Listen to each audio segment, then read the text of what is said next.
ഇപ്പം കാലം മാറും തോറും പ്രണയക്കൊലയുടെ രീതിയും മാറിക്കൊണ്ടിരിക്കുകയാണ്. മുമ്പഴത്തേതിൻ്റെ ഒരു കോമൺ സ്റ്റൈലായിരുന്നു പെട്രോൾ ഒഴിച്ച് കത്തിക്കുക എന്ന് പറയുന്ന ഒരു രീതി. അതിൽ നിന്നും രാഗിലിൻ്റെ കേസ് എത്തിയതോടുകൂടി തോക്കതിലൊരു ആയുധമായി മാറി, ഉപയോഗിക്കാമെന്ന് മാറ്റപ്പെട്ടു. ഇപ്പോൾ എനിക്ക് തോന്നുന്നു എന്താ പറയുക, ഈ പല രീതിയിൽ പക തീർക്കുന്നുണ്ട്. ഈ പറയുന്ന നേരത്തെ ഒരു കേസ് എക്സൈസ് റിപ്പോർട്ട് ചെയ്തൊരു കേസ്, കാമുകൻ പിന്നെ ഈ ഒരു പ്രണയം വേണ്ട എന്നൊരു ഒരു യുവതി പറഞ്ഞു. ആ യുവതിയെ കൊണ്ട് കാമുകൻ തന്നെ മറ്റൊരാളെ കൊണ്ട് കാമുകൻ ഏർപ്പാടാക്കിയ കൊട്ടേഷൻ കൊടുത്ത് പ്രണയിച്ചു.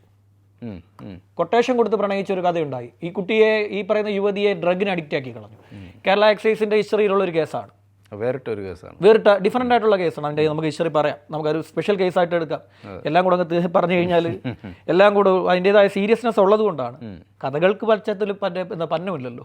കേരളത്തിലെ കുറ്റകൃത്യങ്ങൾക്ക് പന്നമില്ലാത്തടത്തോളം കാലം ഇഷ്ടംപോലെ സംഭവങ്ങൾ ഇങ്ങനെ ഉണ്ടായിക്കൊണ്ടേ ഇരിക്കും. ഇതൊക്കെ പക്ഷേ ഇതിൻ്റെ ഒരു സീരിയസ്നെസ് വെച്ച് ആ രീതിയിൽ തന്നെ പരിഗണിക്കേണ്ട കേസാണ്.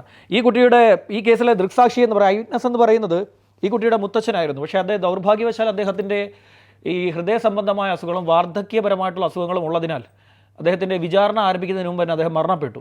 പക്ഷേ പോലീസ് അന്നത്തെ നാർക്കോട്ടിക് DYSP അനിൽകുമാർ അതൊരു കാര്യം ചെയ്തു വെച്ചു. അദ്ദേഹം കൊണ്ടുപോയി കോടതിയിൽ അപേക്ഷ സമർപ്പിച്ചുകൊണ്ട് കോടതിയിൽ ഇദ്ദേഹത്തിൻ്റെ മൊഴി രേഖപ്പെടുത്തി. അദ്ദേഹത്തിൻ്റെ മൊഴി അത് വാല്യൂ ഉള്ള വളരെ വിലപ്പെട്ട മൊഴിയായിരുന്നു.